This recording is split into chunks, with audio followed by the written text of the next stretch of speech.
নমস্কার বন্ধুরা, আশা করি সবাই ভালো আছেন।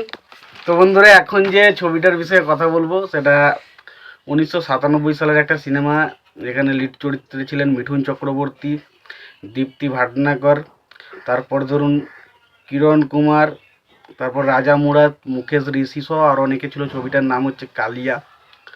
এবং ছবিটা একটা পুরোপুরি অ্যাকশন জনরার ছবি, এবং যে সময় ছবিগুলো তৈরি হয়েছিল, তো মিঠুন চক্রবর্তী একটা পুরো ওটিতে এই সিনেমাগুলো বানাতেন। খুব ছোট ছোট বাজেটের সিনেমাগুলো ছিল, এবং এই ছবিটা বক্স অফিসে দারুণভাবে কিন্তু সফল হয়েছিল। এই ছবিটা বক্স অফিসে ভালো রকম কালেকশনও করেছিল ছবিটা বক্স অফিসে। এবং বিভিন্ন যে ক্রিটিক্স বা বিভিন্ন রকমের যে মানুষের মধ্যে যে সমালোচনা আলোচনা হয় ছবি নিয়ে, তো এই ছবিটা নিয়ে কিন্তু ভালো রকম একটা পজিটিভ ওয়াটার মাউথ ছিল। মানুষ কিন্তু এই ছবিটা নিয়ে ভালো রকম একটা পজিটিভ কথাবার্তা বলেছিল, এবং ছবির অ্যাকশনগুলো কিন্তু মানুষকে বেশ পছন্দ হয়েছিল। তো ছবিটার নাম হচ্ছে কালিয়া, এবং এই ছবিটা পুরোপুরি একটা অ্যাকশন জনরার ছবি, এবং ছবিটা রিলিজ করেছে 1997 সালে। ছবির পরিচালকের দায়িত্বে ছিলেন টিএলবি প্রসাদ, এবং ছবিটার গল্প লিখেছিলেন টিএলবি প্রসাদ। এবং টিএলবি প্রসাদ এবং মিঠুন চক্রবর্তীর কম্বিনেশন আমরা প্রায় অনেক ছবি দেখেছি। মোটামুটি খান 30-40টা মতো সিনেমা কিন্তু আমরা দেখেছি। বাংলাতেও অনেক ছবি রয়েছে, যেমন বারুদ, তারপর ধরুন আরও অনেক ছবি রয়েছে, যেমন চিতা, বারুদ, দাদা, এই ধরনের ছবিগুলো কিন্তু টিএলবি প্রসাদেরই পরিচালনায় ছবিগুলো এসেছিলো।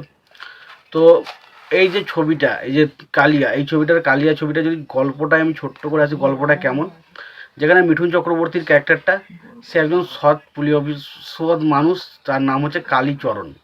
সে তার একটা বোনকে নিয়ে একটা মধ্যবিত্ত পরিবারে বসবাস করে, এবং সে কারো কাছ থেকে কোনো রকম কোনো ঘুষ নেয় না, এবং সে কোনো রকম কোনো ঘুষ খায়ও না, এবং কাউকে খেতে দেয়ও না। এরকম একটা ক্যারেক্টার সে প্লে করে। এবং এই রকম একটা পরিস্থিতি এবং এমন একটা ক্যারেক্টারে যখন, যেহেতু মিঠুন চক্রবর্তী ক্যারেক্টারটা প্লে করছে, তো সুতরাং এই ছবির যে মেন অ্যান্টাগনিস্ট মুকেশ ঋষি, তার যে গ্যাংয়ের ভিতরে মিঠুন চক্রবর্তীর ক্যারেক্টারটা ইনভলভ হয়ে যায়।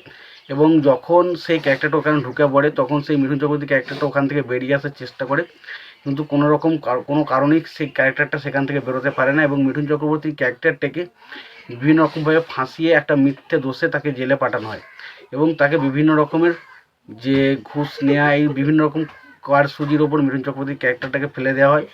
এবং তখন মিঠুন চক্রবর্তীর ক্যারেক্টারটা যখন ওই জেলে যায়, এবং জেল থেকে আসার পর এই মিঠুন চক্রবর্তীর যে কালীচরণের যে ক্যারেক্টার, সেটা কালীচরণ থেকে পুরোপুরি কালিয়া হয়ে যায়, এবং সেই ক্যারেক্টারটা পুরোপুরি একটা অ্যাকশন রিভেঞ্জ ড্রামার ওপর তৈরি হয়ে যায়। তখন ওই যে কালীচরণ থেকে কালিয়া হয়ে যায় যে ক্যারেক্টারটা, ওই ক্যারেক্টারটার পুরো মেন মোটিভ থাকে যে সে কীভাবে মুকেশ ঋষির বিরুদ্ধে, যে ক্যারেক্টারটার বিরুদ্ধে কীভাবে প্রতিশোধ নেবে, সেটা হচ্ছে বেশ রিভেঞ্জ। এবার এইটা হচ্ছে সিনেমার গল্প। এর থেকে বেশি কিছু জানতে গেলে আপনাকে সিনেমাটা দেখতে হবে। এবার দেখুন, সিনেমাটার মধ্যে প্রথম পজিটিভ দিক হচ্ছে মিঠুন চক্রবর্তীর অ্যাকশন, মিঠুন চক্রবর্তীর ডায়লগ, মিঠুন চক্রবর্তীর অ্যাটিটিউড। তো সত্যি কথা বলতে মিঠুন চক্রবর্তী যে সমস্ত সিনেমায় থাকে, সেই সিনেমায় দমাদর ডায়লগ থাকবে, সেটা নিয়ে কোনো সন্দেহ নেই। এবং অ্যাকশন সিনগুলো মিঠুন চক্রবর্তী, মুকেশ ঋষি, রাজা মুরাদ, তো এগুলো মোটামুটি ধরুন সেম কাস্টিং। মিঠুন চক্রবর্তীর সিনেমা মানে রাজা মুরাদ, তারপর ধরুন গুলশান গ্লোভার, তারপর ধরুন এই যে মুকেশ ঋষি বলছি, এই ধরনের যে কাস্টিংগুলো, এগুলো হামেশাই বেশিরভাগ ছবিতেই আমরা দেখতে পেতাম। এই ছবির মধ্যেও সেরকমই কাস্টিং দেখতে পাই। তবে এখানে অ্যাকশন সিনগুলোকে একটু অন্যরকমভাবে ডিজাইন করা হয়েছিল, সেগুলো বেশ ভালো।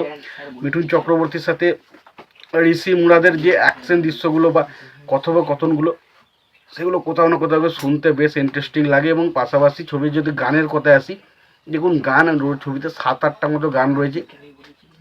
তবে 7-8টা গানের মধ্যে 2-1টা গানই এমন রয়েছে যেগুলো কিন্তু মোটামুটি শোনার যোগ্য। বাকি গানগুলো কিন্তু খুব একটা আহামরি বা খুব একটা এক্সট্রাঅর্ডিনারি কিছু ভালো কিন্তু হাইপ কিন্তু দিতে পারে না গানগুলো। জানি না অনেকের কেমন লাগবে, বাট আমাকে কিন্তু সেই মতো মজা দিতে পারিনি। তো ওভারঅল যদি ছবিটার আমি কথা বলি, তো ওভারঅল কালিয়া ছবিটা একটা পুরোপুরি অ্যাকশন প্যাক মশলা ফিল্ম। যদি না দেখে থাকেন অবশ্যই দেখতে পারেন। আর ছবিটা যদি দেখে থাকেন আপনাদের কেমন লেগেছে জানাতে ভুলবেন না। যদি ভিডিওটি ভালো লেগে থাকে লাইক কমেন্ট শেয়ার করে দেবেন। চ্যানেলটা নতুন হয়ে থাকলে অবশ্যই আপনারা চ্যানেলটা সাবস্ক্রাইব করে পাশে বেল আইকনটা অবশ্যই প্রেস করে দেবেন। ভালো থাকবেন, সুস্থ থাকবেন, দেখা হচ্ছে পরে ভিডিও।